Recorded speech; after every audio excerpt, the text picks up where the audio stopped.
Hello and welcome. Welcome back. Today I am going to show you the books on my to-read list. I have my bookshelf divided where one shelf is just books I haven't read but mean to read.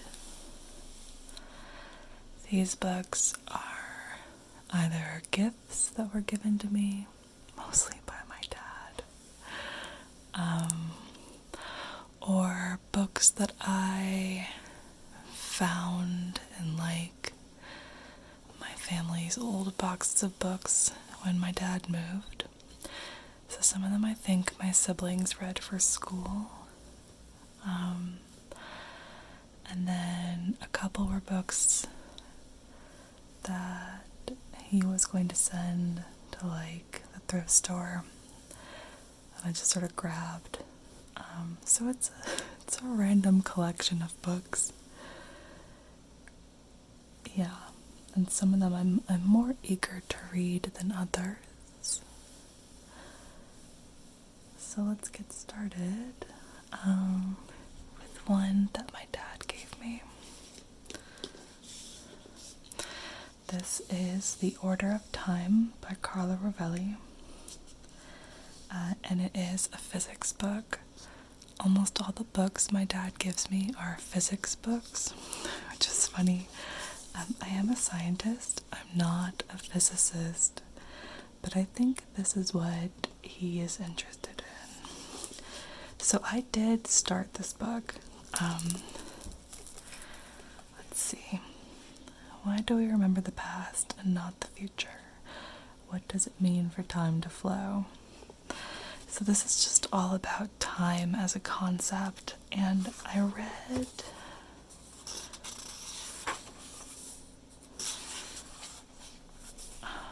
the first chapter. Here we go, The Crumbling of Time. And in the first sentence, let's begin with a simple fact. Time passes faster in the mountains than it does at sea level. And I read the explanation. I read how this was discovered. You can see it in really, really finely tuned clocks that time passes faster at higher altitudes. And it has to do with gravity and on a scientific level, I get it, but on a sort of personal level, I don't.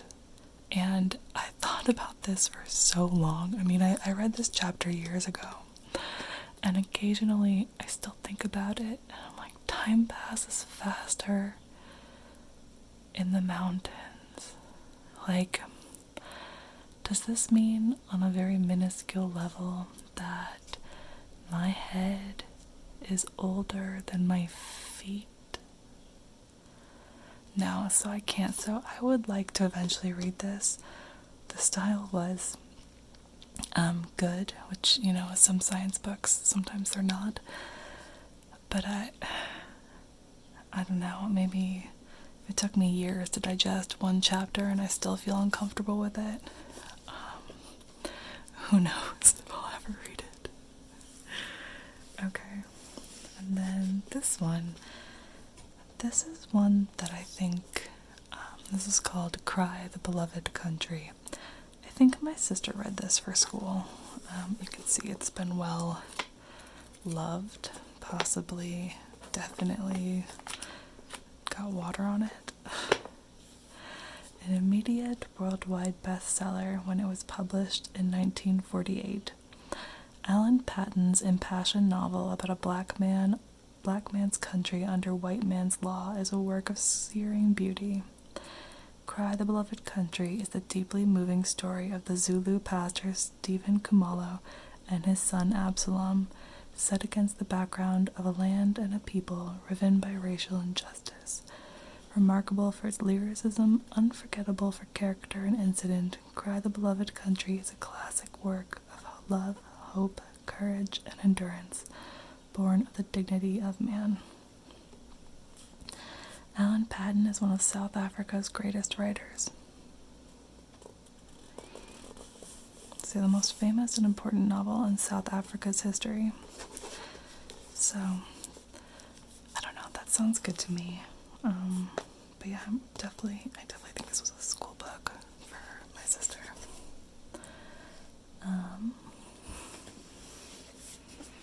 This one.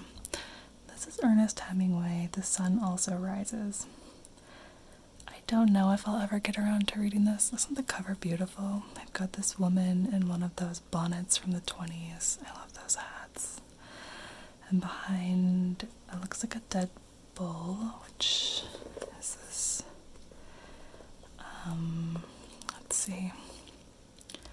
It's Ernest Hemingway, in case I didn't say that. When it appeared in 1926, it immediately established Ernest Hemingway as the preeminent writer of his generation. Blah, blah. The peak of his artistic powers. Like, whatever. Ernest Hemingway is not my favorite, and,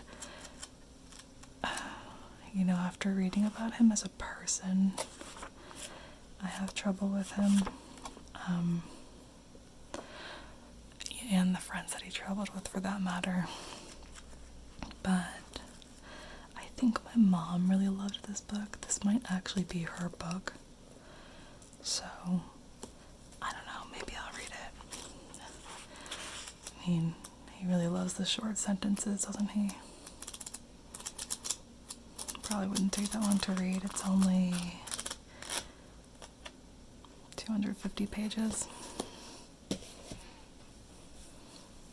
Okay, let's go to the other pile. This one is called Falling for Science, Objects in the Mind, and it was edited by Sherry Turkle. I'm not going to read this book. I did read a couple chapters of it. What it is a book about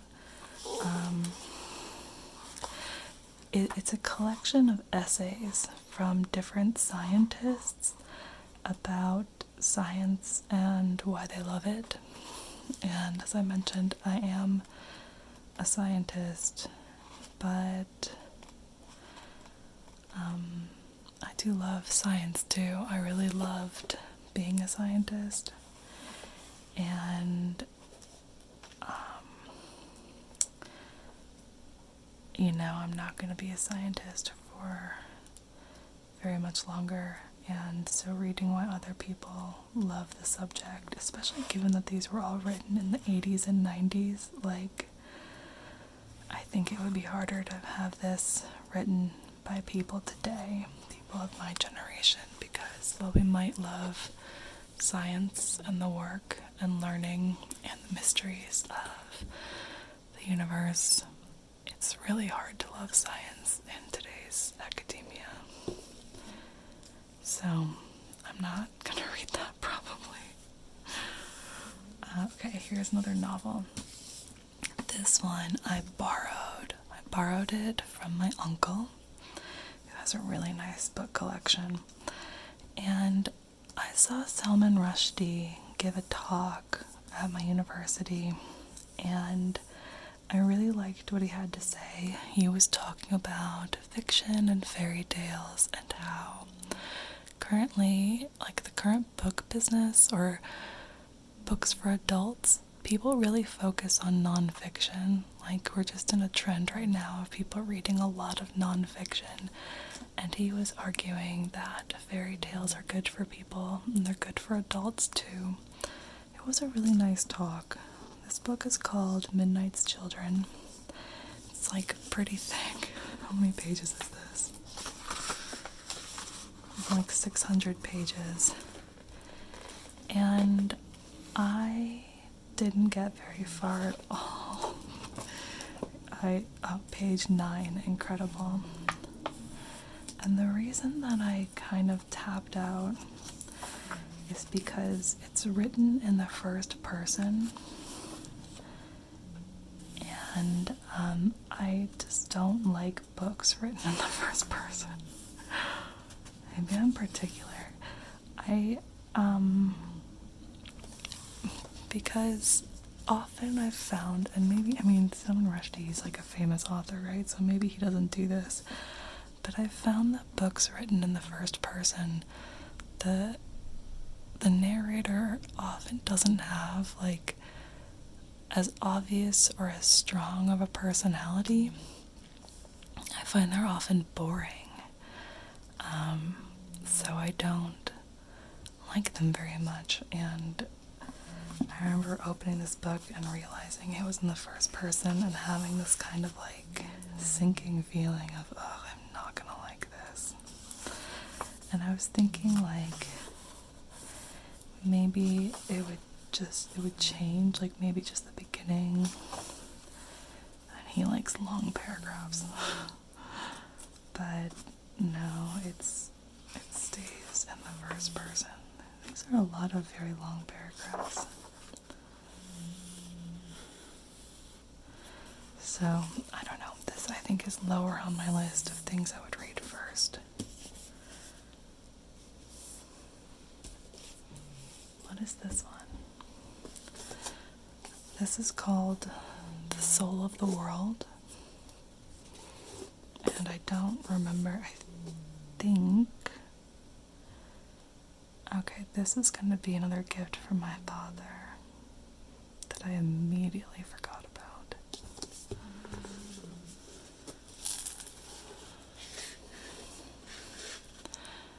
In The Soul of the World, renowned philosopher Roger Scruton maybe, defends the experience of the sacred against today's fashionable forms of atheism.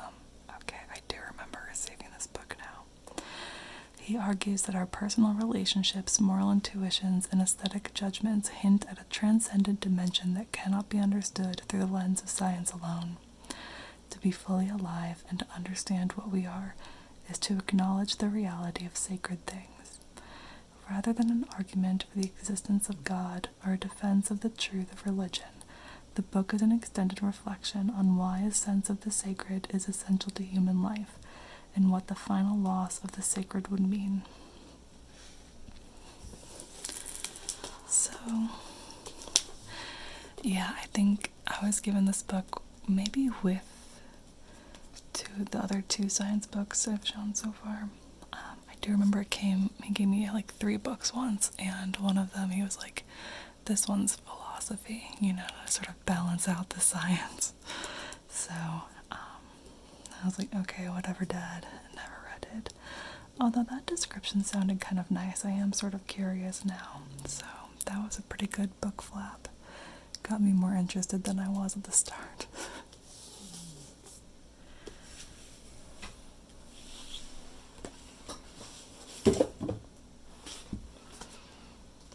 Okay, this might actually be the only book that I purchased for myself. Although now that I'm thinking about it, like, did I buy it? Did I take it off a bookshelf?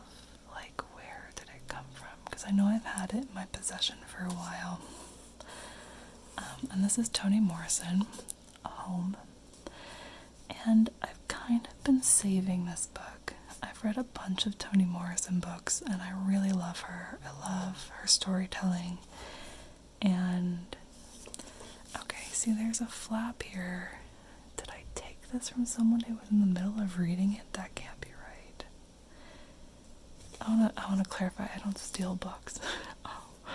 But I did used to live in a house that had a collection of books people had left behind. So when I say take off a bookshelf, I mean like instead of reading it and putting it back into this bookshelf that stayed after I left that house, I just took it to keep forever, which might be the case with this one. And it looks like whoever left it didn't finish it. Here's a picture of Toni Morrison. So I love her writing, and she was just a really amazing person for a lot of reasons, and she passed away a few years ago now. is it 2 years? So there won't be any more books, and I've just kind of been saving this because, it's the last one. So, actually, I don't know if it's her last book. It's definitely the last book I know of from her. So, I could be really wrong on this. And this was published in 2012. So, I don't know if she wrote any books after that. Let's see. Nobel Prize winner Toni Morrison extends her profound take on our history in this 20th century tale of redemption, a taut and tortured story about one man's desperate search for himself in a world disfigured by war. Frank Money is an angry, broken veteran of the Korean War who, after traumatic experiences on the front lines, finds himself back in racist America with more than just physical scars. His home may seem alien to him, but he is shocked out of his crippling apathy by the need to rescue his medically abused younger sister and take her back to the small Georgia town they come from and that he's hated all of his life. That sounds interesting. I mean, obviously it does. She's a beautiful writer. So, yeah, this is, I don't know how long this is going to sit on my bookshelf unread. I just tend to do that with, when an author is no longer with us. Like, I love Terry Pratchett, and there are a few books of his I haven't read, and I haven't really been searching for them because once you read them all, you've read them all, Okay, this one. This is the thickest one, although there's another one that comes close. Let's see, this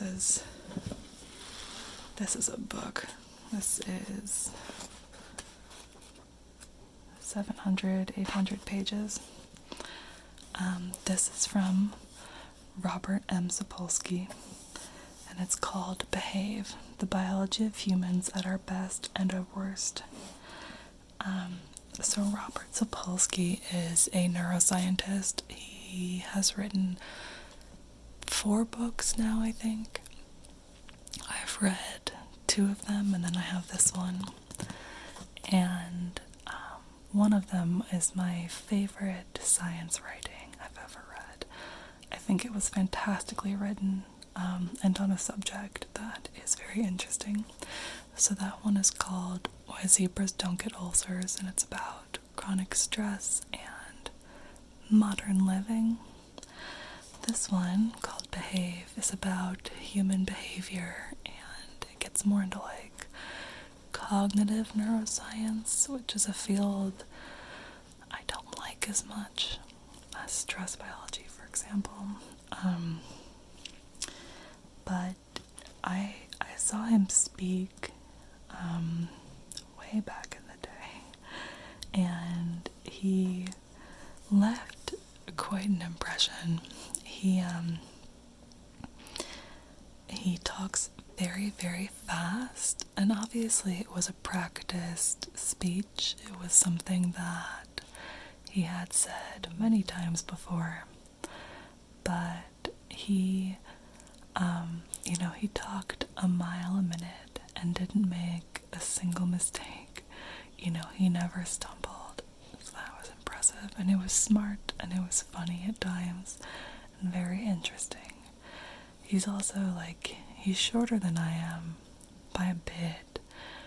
I'm fairly tall for a woman, and he's got a really long beard. Is there a picture of him? I didn't expect the beard. I don't think there's a picture. So, one thing that's nice about his books, it's 800 pages. I would bet 100 of them are like references. Yeah, we have appendices here. Let's see, amygdala, acknowledgements. Oh. Neuroscience 101.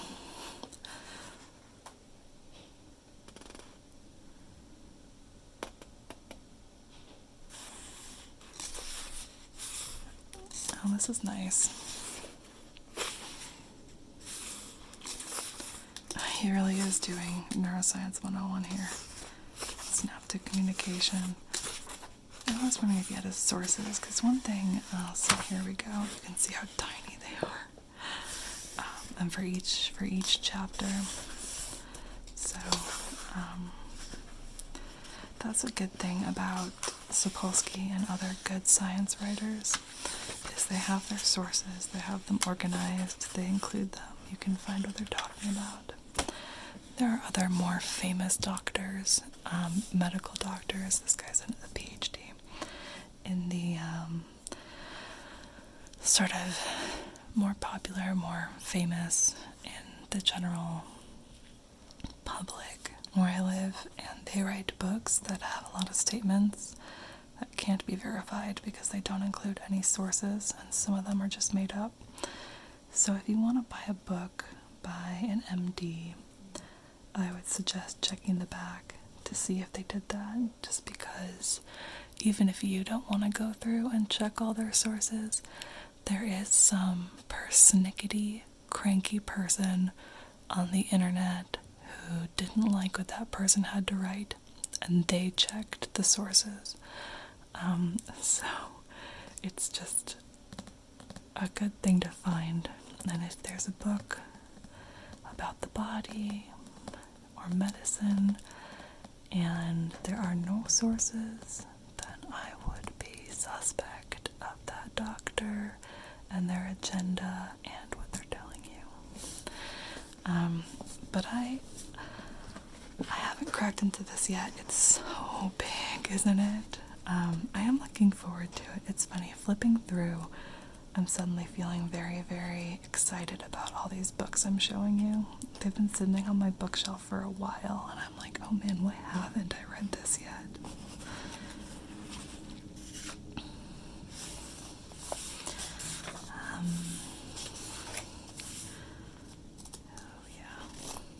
The other thing I'll say about Sapolsky, it's harder for me to judge because I am a neuroscientist, so I have all the background that I need. But I found his writing style very, very approachable for non-scientists. So, yeah, he did a really good job. Some of these physics books my dad gives me, they'll start with some really easily understood information and then move on to something impossibly complicated and be like, see? And I'm like, no, dude, I didn't follow you. Time passes faster in the mountains. Oh my gosh.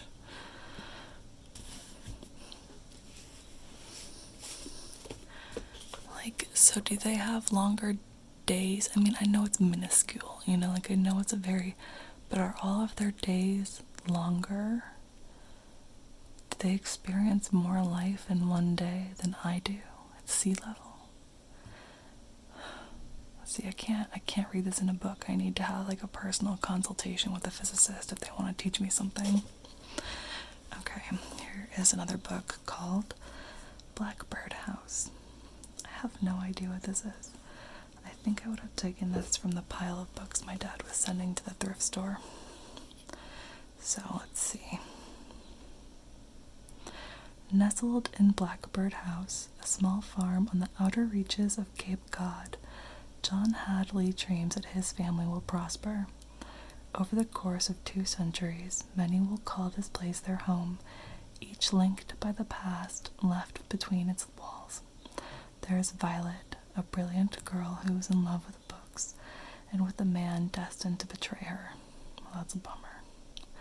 Lysander Wynne, attacked by a halibut as big as a horse, certain his life is ruined until a boarder wearing red boots arrives to change everything. And Maya Cooper, who does not understand the true meaning of love until it is too late.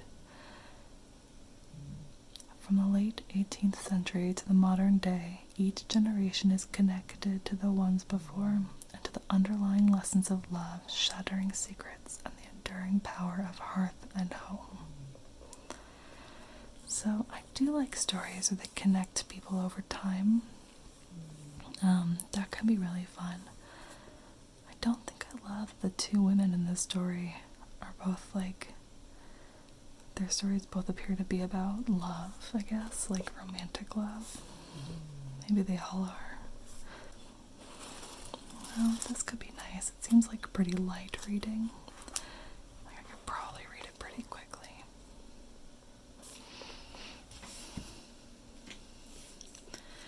Okay, this one, again, I have no idea. I have no idea what this is. Was this like a school book?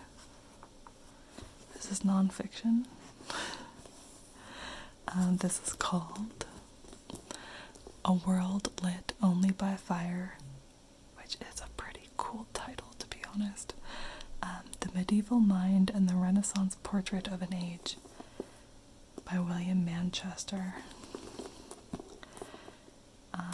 From tales of chivalrous knights to the barbarity of trial and by ordeal, no era has been a greater source of awe, horror, and wonder than the Middle Ages.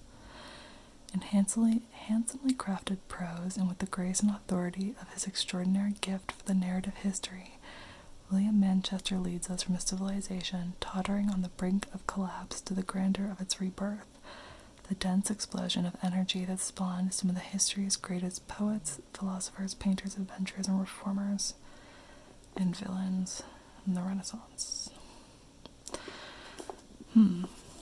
This might actually have been like someone's school book. There are underlines in it. I wonder if it's up to date. Like it looks,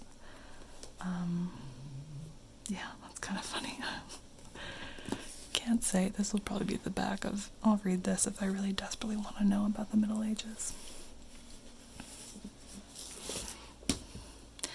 Okay, this is a well-loved book. So well-loved, it's falling apart a little bit. Let's put that right back in there.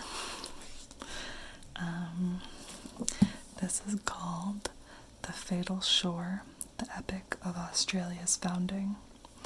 It's a story about the settlers who came to colonize Australia. Oh, so this is non-fiction. I thought this was a fictionalized story, but it's one of the greatest non-fiction books I've ever read from Los Angeles Times. Oh, I really thought this was going to be fiction.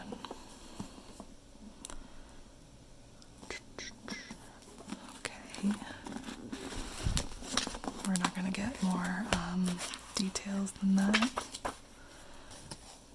We have some maps in the beginning here.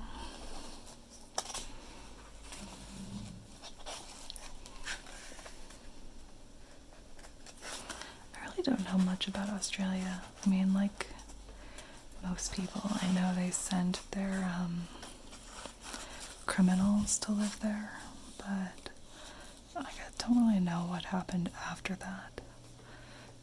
Like, did they invent rugby? I read recently that maybe they didn't. Because rugby turned into American football in America, and both rugby and soccer were popular in Great Britain, and they were both called football, and so soccer got its name because it had all these, it was like the association, and somehow, you know, the way that British people kind of do like cute little shortenings of words, like association became like soak, like and then like soccer. Anyway, that's the etymology of the word. Okay. Next book is called Switching on Stars at the Dawn of Time, First Light by Emma Chapman. This was the most recent book from my dad on physics. He just gave it to me like a week ago.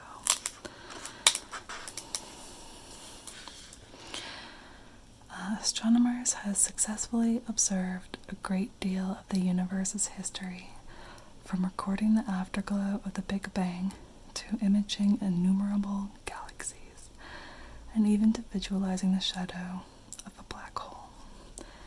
This must be recent. That was a recent thing that happened. This is from Well, the copyright is 2021, so yeah, it's pretty recent. But when it comes to understanding the origin of the first stars and galaxies, we have been literally in the dark. Incorporating the very latest research from this branch of astrophysics, first light illuminates this time of darkness, piecing together the evidence to build a picture of the first billion years of our universe. So this is, yeah, there's like this period of time between the Big Bang and then a billion years later that we really don't know much about. That's really a mystery. So that's what this is about. My dad had already read most of it, which he told me, and I was like, oh, do you want this back? But this is a new one just for me. And he said it was very understandable, if at times a little bit cutesy, which cutesy is a bit odd of a thing to say about, physics, and like these figures certainly look very physics-like, nothing too cutesy. Although I will say the author does look pretty cute, so I guess I can't be too surprised.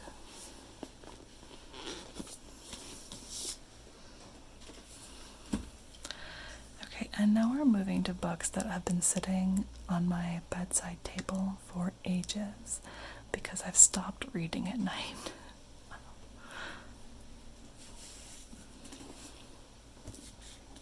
So this one is called The Buried Giant, and it's by Kazuo Ishiguro.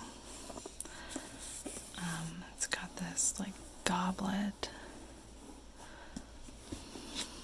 and I do have a bookmark. What is my bookmark? Powell's Books. So this book, let's see, I got to page 53, which isn't terrible, but there are about 300 pages. Here's Kazuo Ishiguro. I used to read this while riding the bus to work, and then I stopped riding the bus to work, so I haven't progressed. Let's see what it says.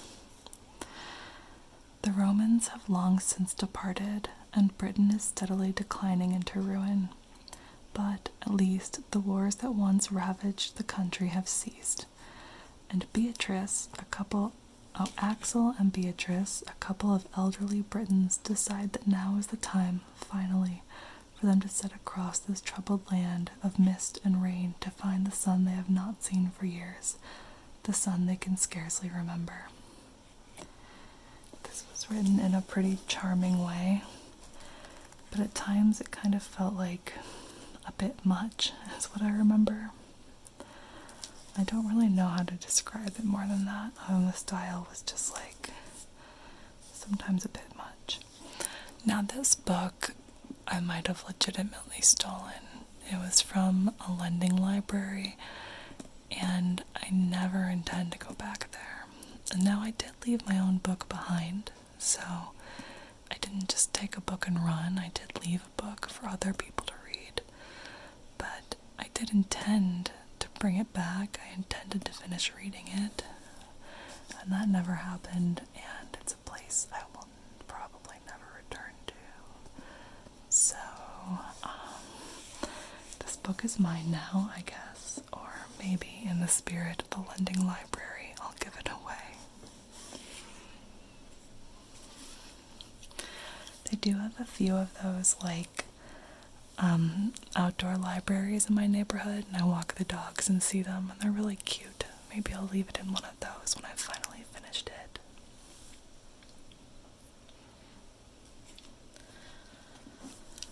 This one I took from a pile my dad was thrifting. It's called The Rossetti Letter. It's a novel, a Spanish conspiracy, a Venetian courtesan, a letter that would change the course of history, by Christy Phillips. And you You can see this picture of Venice in the background, which is probably why I picked it up. I visited Venice for one day, and it was just the most beautiful place I'd ever been. I was completely enchanted. It was funny, everyone told me not to go because it smelled bad, and it was just like a tourist trap. It didn't smell bad when I was there, like it really didn't. And as for being a tourist trap, you know, I go back and forth on this, like, it was beautiful.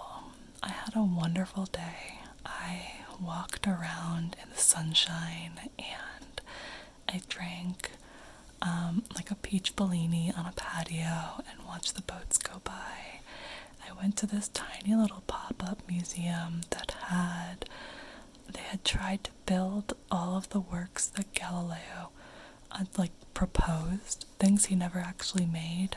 Some of them were life-size, some of them were more like doll-size, like little catapults and things. It was really charming. Not Galileo, Da Vinci, sorry, messed that up. It's all of Da Vinci's inventions. And I don't know, I had a wonderful time. Was it a place that tourists went? Yes. But did I think it was worth it? Absolutely. I had a wonderful time. So, anyway,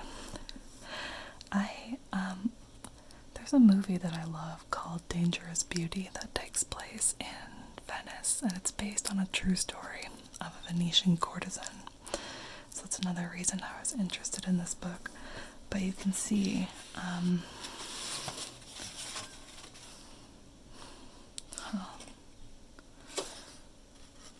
it's a Hocus Pocus bookmark from a library I've never heard of.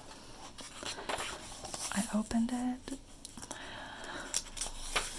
I think I read the first paragraph, and I remember thinking, it was the first sentence, her hands looked unnaturally pale in the moonlight. And I can be so judgmental. I read that sentence and I thought, ugh. And I think just the imagery, you know, some woman with super pale hands in the moonlight, it was just too romantic for me. It was, the first thought I had was I've read better fan fiction. But again, that's a super unfair judgment on my part. But at the time, I was choosing between a couple books to read, and just the first sentence, I read that and thought, not this one.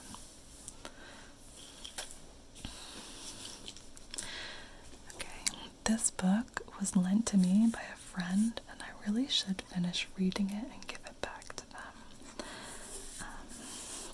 It's called H is for Hawk, and it's by Helen MacDonald. And it's got a few nice little buttons here. Cost of Book of the Year, winner of the Samuel Johnson Prize, and a New York Times bestseller. This is a memoir.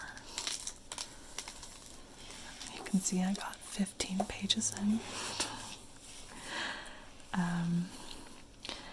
When Helen MacDonald's father died suddenly on a London street, she was devastated. An experienced falconer, Helen had been captivated by hawks since childhood. She'd never before been tempted to train one of the most vicious predators, the goshawk. But in her grief, she saw that the goshawk's fierce and feral temperament mirrored her own. Resolving to purchase and raise the deadly creature as a means to cope with her loss, she adopted Mabel and turned to the guidance of the once and future King author T.H. White's chronicle, The Goshawk, to begin her challenging endeavor. Projecting herself in the hawk's wild mind to tame her, tested the limits of MacDonald's humanity, and changed her life. So, yeah, this is a memoir of her dealing with grief. And there was no particular reason I stopped reading it. Well, I can tell you the reason, and it has nothing to do with the book. It has to do with me. I I have mentioned it on the channel before, but I get headaches, and often I don't turn on any lights in my house, so I have all these books on my bedside table, but as it turns out, you can't read in the dark. So that's really the only reason was I started reading it, and then my head got bad again, and I stopped reading it and never picked it up again.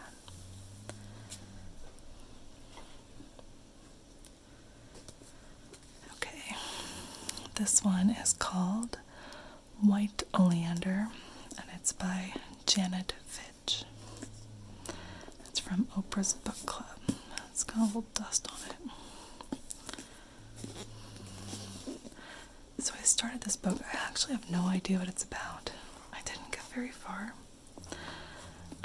But I will say the writing in it, even from the apparently only 9 pages that I read, was very lush.